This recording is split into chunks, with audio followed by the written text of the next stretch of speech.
Hello students, welcome to my channel numeracy maths classes. तो आज की वीडियो में हम सॉल्व करेंगे सेक्शन 3 जो है उसका क्वेश्चन नंबर 24 से लेके 28 तक है। आई थिंक वो सारे क्वेश्चन डिस्कस करेंगे।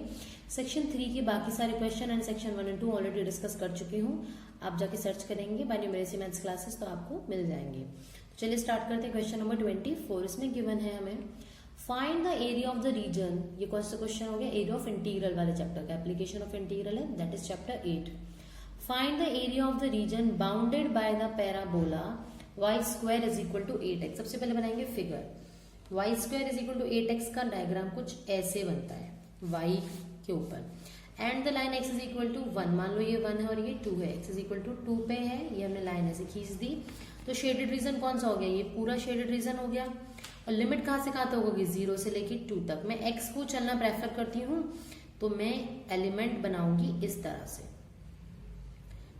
ये मेरा dx होता है तो इंटीग्रल होगा मेरा, अगर मैं पूरा ना निकाल के सिर्फ एक निकालूं, क्योंकि दोनों सिमेट्री होती हैं। सिमेट्री होती है तो अगर आप एक निकालोगे उसे 2 से मल्टीप्लाई कर दोगे तो दोनों का आ जाएगा। तो हम लिख देंगे रिक्वायर्ड एरिया जो है हमारा वो कितना हो गया है? ट्वाइस किसका? 0 से 2 तक इंटीग्रल है y dx। y एलिमेंट होता है और dx देखो उसकी विड्थ है, इसलिए ऐसे रेक्टेंगल का एरिया होता है ना, y इंटू dx वैसे आता है ये। तो 2 इंटू 0 टू 2। अब dx है x की लिमिट, तो यहाँ पे भी x की फॉर्म में होना चाहिए। तो y स्क्वायर 8x से हम y की वैल्यू निकालेंगे जो कि हो जाएगी √8x। तो यहाँ आएगा √8x dx।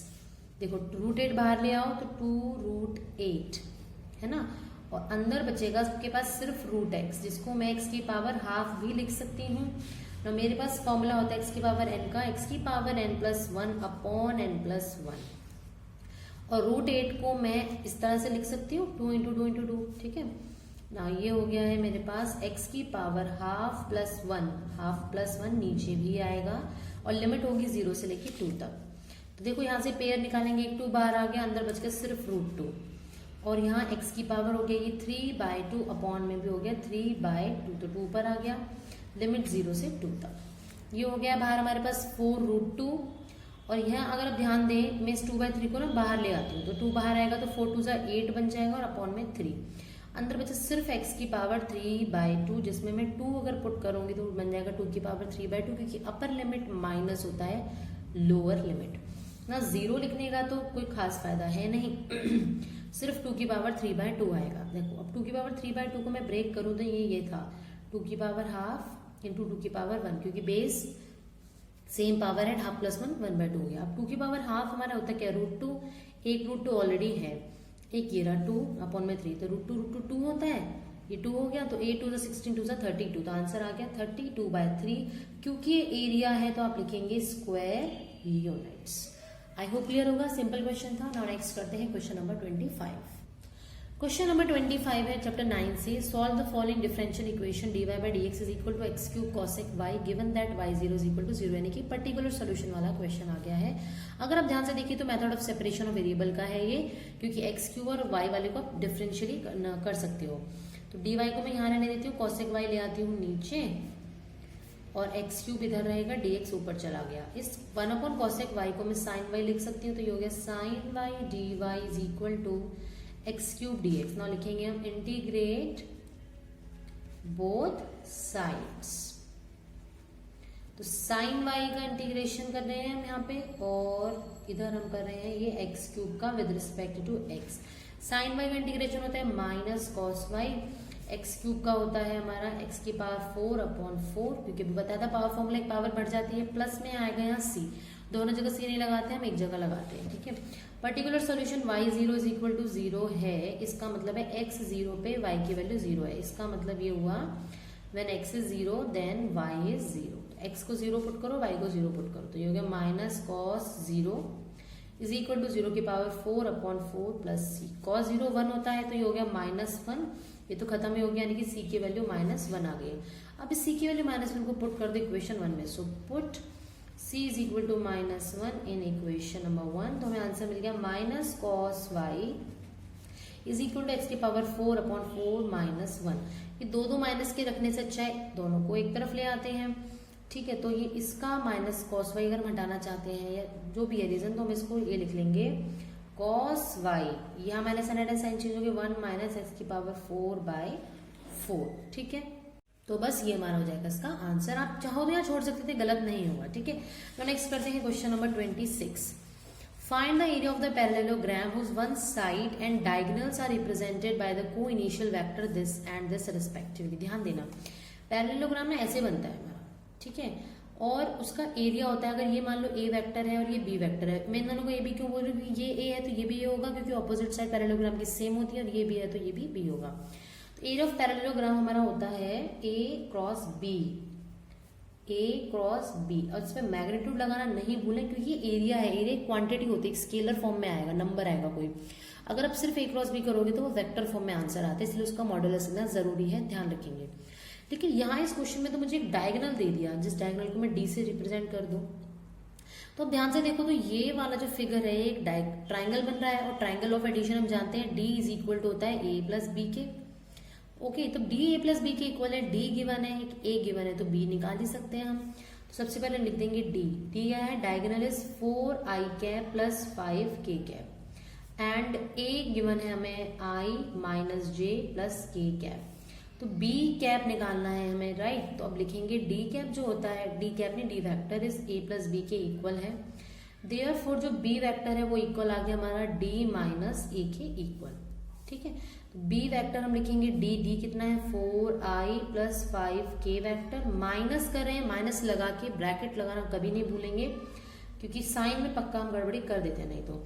अब माइनस साइन जब हम ओपन करते हैं तो ब्रैकेट में से सारे साइन चेंज हो जाते हैं, i प्लस का था माइनस का हो गया, j माइनस का था प्लस का हो गया, प्लस का की माइनस का हो गया।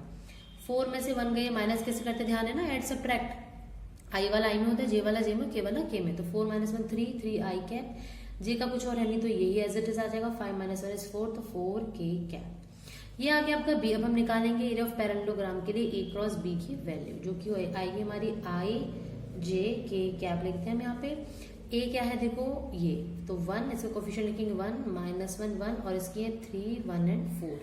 अब a क्रॉस b कैसे निकालते हैं, देखिए i कैप इंटू, इसको इग्नोर करते हैं, इसको इग्नोर करते हैं, डायगोनल जैसे हम डिटर्मिनेंट फाइंड आउट करते थे वैसे ही, this into this minus this into this, तो माइनस इंटू 4 होता है माइनस का 4, माइनस का साइन बीच में, फॉर्मूले पर 1 इंटू 1, माइनस जे कैप, जैसे बिल्कुल डिटर्मिनेंट की तरह, इस बार 1 इंटू 4 माइनस 3 इंटू 1, प्लस के कैप। अब के कैप कर रहे हैं तो इन दोनों को मल्टीप्लाई, 1 इंटू 1 इज 1, माइनस कर रहे हैं माइनस 3 को, क्योंकि 3 इंटू माइनस 1 माइनस 3 होता है, तो ये हो गया 4 और 1 ऐड हो जाएंगे, सेम साइन है तो minus 5i cap, 4 minus 3 1 plus का है तो माइनस का बाहर साइन है तो माइनस का j cap, minus minus plus 1 plus 3 4, तो ये हो गया प्लस 4k कैप। ये वैल्यू आ गई a क्रॉस b की, तो हम लिखेंगे देयरफॉर जो एरिया है पैरेललोग्राम का वो होता है modulus of a cross b, यानी कि हम इसका मॉड्यूलस फाइंड आउट करेंगे, जो कि होता है i के कोफिशिएंट का स्क्वायर प्लस j के कोफिशिएंट का स्क्वायर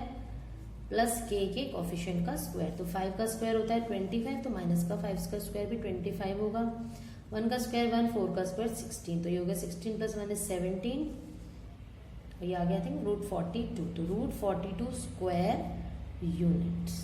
ठीक है, क्योंकि हमारा एरिया है तो एरिया तो स्क्वायर यूनिट्स में ही आता है।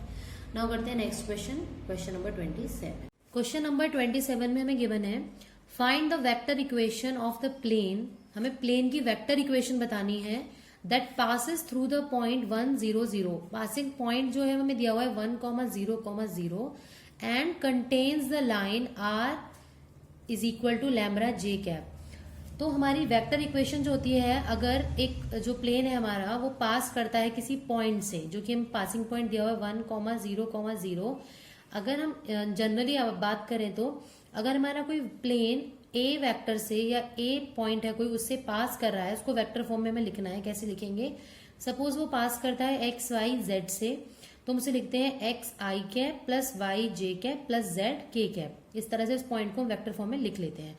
इस पॉइंट को भी वेक्टर फॉर्म में हम लिख सकते हैं। तो ये पॉइंट जो है वो वेक्टर फॉर्म में कैसे लिखा जाएगा, इन वेक्टर फॉर्म, यहाँ जो x है वो आपका 1 है, तो 1 i cap plus 0 j cap plus 0 k cap होगा, यानी कि मैं इसको सिर्फ i कैप भी कह सकती हूँ, यानी कि ये मेरा वो पासिंग वेक्टर हो गया जो पास होगा जिससे प्लेन हमारा। और इसके अलावा हमें दिया हुआ था पॉइंट एन वेक्टर जिसके परपेंडिकुलर होता था हमारा प्लेन, उसकी इक्वेशन होती थी हमारी R minus A dot N is equal to 0। ठीक है, एन वेक्टर होता था, ये एन होता था नॉर्मल वेक्टर, ये नॉर्मल वेक्टर दिया होता था, मैं यहाँ इसे एन कैप से डिनोट कर रही हूँ। ठीक है, इस तरह से होगा ये। अब हमें पासिंग पॉइंट दिया हुआ है लेकिन हमें नॉर्मल वेक्टर की फॉर्म गिवन नहीं, नॉर्मल वेक्टर गिवन नहीं है। उसके अलावा हमें दे दी कंटेन्स द लाइन, जो ये प्लेन है एक लाइन को कंटेन कर रहा है, मीन्स हमें इसकी हेल्प से नॉर्मल वेक्टर की इक्वेशन निकालनी होगी एंड देन हमें उसमें पुट करना होगा।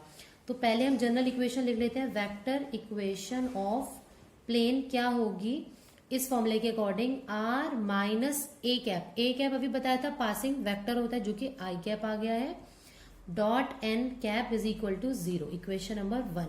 अब हमारा मेन टारगेट रहेगा इस एन कैप को फाइंड आउट करना।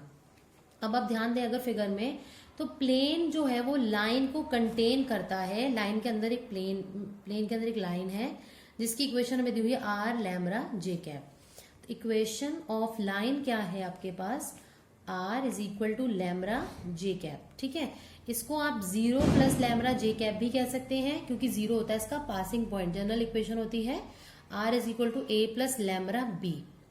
ठीक है, अब जो ये बी है जिसको हम डायरेक्शन रेशियोज कहते हैं वो जे कैप दे दिया है, यानी कि जो ये जे कैप है ये नॉर्मल वेक्टर था, प्लेन के नॉर्मल है तो इस लाइन के भी नॉर्मल होगा ये, यानी कि ये एन वेक्टर इस जे कैप के साथ डॉट प्रोडक्ट 0 बनाएगा, या ये कहो जे कैप एन कैप के साथ 0 बनाएगा। Therefore J dot N cap is equal to 0 होगा। समझ में आ गया, क्योंकि ये लाइन के भी परपेंडिकुलर होगा तो इन दोनों के जो डायरेक्शन रेशियोज है उनका जो डॉट प्रोडक्ट होगा वो 0 आएगा। सिमिलरली जो लाइन है वो जो प्लेन था उसकी पासिंग पॉइंट वाली जो फॉर्म आई थी वो आई कैप आई थी, तो उसके भी एन कैप हमारा क्या है परपेंडिकुलर, यानी कि इन दोनों का डॉट प्रोडक्ट भी 0 होगा, आई कैप डॉट एन कैप भी 0 होगा। अब जो ये एन कैप है एक वेक्टर है जिसका डॉट प्रोडक्ट जे के साथ भी 0 है और आई के साथ भी 0 है। अभी किसी न किसी की तो नॉर्मल होगा ही, ऐसा वेक्टर मुझे बताइए जो आई और जे दोनों के परपेंडिकुलर हो। अगर आप ये फॉर्म जानते हो आई जे के कैसे बनता है, एक्स एक्सिस के लिए आई कैप डिनोट करते हैं, वाई के लिए हम जे कैप और जेड के लिए के कैप। तो आई और जे जो होते हैं वो म्यूचुअली परपेंडिकुलर होते हैं के। इसका मतलब एन वेक्टर है जो हमारा वो हो जाएगा के कैप, क्योंकि एन ही के ही वो वेक्टर है जो आई और जे दोनों के परपेंडिकुलर होगा। ये जे है और ये आई है, एन हमारा के आ गया। अब इसको पुट कर देते हैं इक्वेशन नंबर 1 में, तो हमारे पास आ जाएगा R vector minus I cap dot K cap is equal to 0। अब इसको मल्टीप्लाई कर दो के कैप को डॉट प्रोडक्ट, तो R dot K cap minus I dot K cap is equal to 0। देखो के क्या था आई डॉट एन और एन क्या था के, तो आई डॉट के 0 था ना, यानी कि ये हो गया 0। तो आपके पास इक्वेशन आ गई are dot K cap is equal to 0। ये हो गया हमारा क्वेश्चन नंबर 27। क्वेश्चन नंबर 28 है, अ refrigerator box contains 2 milk chocolate and 4 dark chocolate. 2 तो मिल्क चॉकलेट है एक बॉक्स में और 4 डार्क चॉकलेट है। ठीक है, 6 चॉकलेट हो गई टोटल। इस तरह से भी डिनोट कर सकते हैं 1 2 3 4 5 6, 2 मिल्क बाकी सारी डार्क। ठीक है, 2 chocolates are drawn at random. Find the probability distribution of number of milk chocolates. What is the most likely outcome?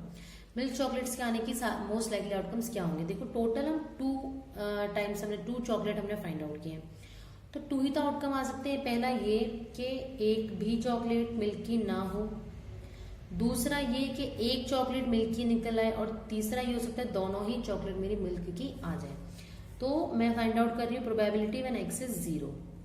x 0 का क्या मतलब है कि जो आपकी चॉकलेट है वो मिल्क की नहीं है। इसका मतलब ये हुआ प्रोबेबिलिटी ऑफ डार्क चॉकलेट निकालेंगे और इनटू दूसरी भी तो डार्क चॉकलेट है, क्योंकि दोनों ही हमारी क्या आएंगे डार्क चॉकलेट होंगी, तभी तो 0 आया ना। डार्क चॉकलेट कितनी है 4, तो 4 अपॉन टोटल चॉकलेट थी 6 इंटू, अब एक निकल चुकी है तो डार्क चॉकलेट 4 थी तो कम हो गई, कितनी हो गई 3 अपॉन टोटल 6 थी, एक बाहर निकाल लेना मैंने अपने पास रख ली, तो अब कितनी बच गई 5, तो ये हो गया 12 अपॉन 30।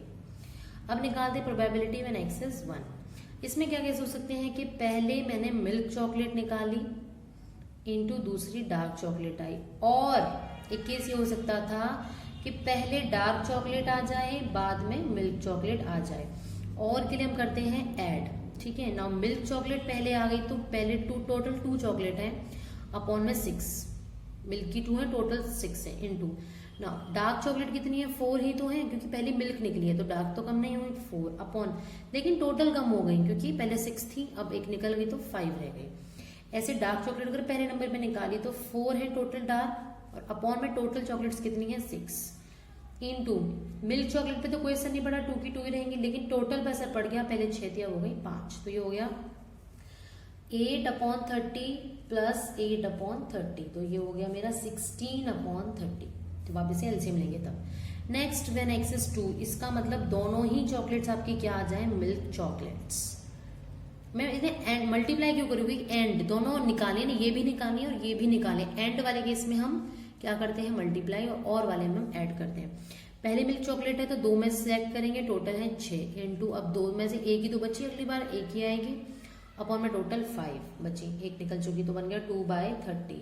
तो इसका जो प्रोबेबिलिटी डिस्ट्रीब्यूशन है वो बनेगा आपके पास इस तरह से, ये x, ये px 0 1 2, 0 वाले केस में आया 12/30, 1 वाले केस में आया 16/30 और 2 वाले केस में आया 2/30। ठीक है, आई होप क्लियर हो गया होगा। नाउ करते हैं नेक्स्ट क्वेश्चन। इसके और में एक पार्ट दिया हुआ है, given that E and F are the event such that probability of E, that is P of E 0.8, P of F is 0.7 and P of E intersection F is 0.6, find P E cap। E cap का मतलब समझ रहे हो, not E and not F। देखो formula होता है हमारे पास E/F का, मैं आपको सब फॉर्मूले ध्यान दिला रही हूँ पहले। P of E intersection F upon P of F, नीचे वाला नीचे आता है। इसका मतलब ये हुआ, इसका फॉर्मूला क्या होगा, P of E dash upon F dash is P of E dash intersection F dash upon P of F dash. Dash का मतलब होता है नॉट F। अब नॉट F की वैल्यू कैसे आती है, P of F डैश आपका आता है 1 में से, अगर मैं प्रोबेबिलिटी ऑफ F माइनस कर दूं, 1 माइनस प्रोबेबिलिटी ऑफ F कितनी है 0.7, तो 1 में से सिर्फ 0.7 माइनस करेंगे तो आएगा 0.3। अब मेन टास्क है मेरा E dash intersection F dash की वैल्यू फाइंड आउट करना। ठीक है ना, ध्यान देना, मैं पहले सिर्फ इसी की वैल्यू निकालूंगी, E dash intersection F dash. इसका मतलब इसको मैं ये लिख सकती हूँ, E इंटरसेक्शन F का पूरे का डैश, E यूनियन F का, क्योंकि तीनों का ही उल्टा हो रहा है। किसी पूरे के कॉमन का डैश का होता है 1 में से माइनस कर दो। ठीक है, अब इसका फॉर्मूला क्या होता है, 1 माइनस E यूनियन F का फॉर्मूला होता है P of E plus P of F minus P of E intersection F। ठीक है, तो फॉर्मूला की सारे वैल्यू पुट कर देते हैं। P of E हमें गिवन है 0.8, P of F गिवन है 0.7 माइनस इंटरसेक्शन गिवन है 0.6, तो ये हो गया 1 माइनस, दोनों को ऐड करो तो 8 और 7 15 का 5 कैरी 1, तो 1.5 माइनस 0.6 हो गया है ये, तो ये आ जाएगा 1 माइनस 1.5 में से जब 0.6 आप माइनस करेंगे तो आएगा 0.9, और 1 में से 0.9 माइनस करेंगे तो आएगा 0.1। अब इस वैल्यू को और इस वैल्यू को पुट कर दो इक्वेशन 1 में। Put values of P of F dash and P of E dash intersection F dash in equation number 1। तो आपके पास वैल्यू आ जाएगी P of E dash by F dash की, जो कि हो जाएगी 0.1 अपॉन 0.3, पॉइंट से पॉइंट कैंसिल, आ गया आंसर 1/3। तो ये हो गया आपका फाइनल आंसर। इसी के साथ हमारा सेक्शन जो 3 है वो खत्म। नेक्स्ट वीडियो में हम करेंगे सेक्शन 4 3 मार्क का क्वेश्चन एंड सेक्शन 5 की क्वेश्चंस। तो अगर आपको मेरी वीडियो अच्छी लगी तो गाइस प्लीज इसे लाइक एंड अपने फ्रेंड्स से शेयर जरूर कर दें, और हाँ मेरे चैनल को सब्सक्राइब करना ना भूलें, ताकि आपको टाइम टू टाइम अपडेट मिलता रहे नेक्स्ट वीडियोज का। मिलते हैं नेक्स्ट वीडियो में, तब तक keep watching and bye bye.